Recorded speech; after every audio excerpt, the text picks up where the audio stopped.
పొందుతాం. ముఖ్యంగా నిందలు, మనము చెయ్యనటువంటి కొన్ని తప్పులకి కొంతమంది చెరసాల పాలవుతూ ఉంటారు.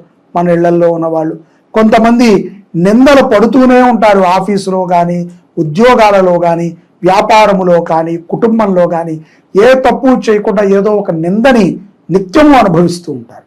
అటువంటి వారు గణపతి తర్పణ కార్యక్రమంలో పాల్గొనటం చాలా విశేషం. మరీ ముఖ్యముగా అన్యోన్యత పెరగటం. దంపతులకి ఈ రోజుల్లో అన్యోన్యతే లేదు. ఏదో ఒక చిన్న చిన్న కారణాల చేత విడిపోతున్నారు, స్పర్ధ వస్తుంది. దంపతులు ఎప్పుడూ కూడా అన్యోన్యతతో ఉండాలి. అలాగే భక్తి భావనని పెంచుకునేటువంటి ఒక తర్పణం. మనకి ఉన్నటువంటి భక్తి భావం పెరగాలి. ఆ భావం పెరిగి భగవంతుడి మీద పరిపూర్ణమైనటువంటి విశ్వాసం రావాలి. భగవత్ కటాక్షాన్ని సులభంగా పొందటానికి ఈ గణపతి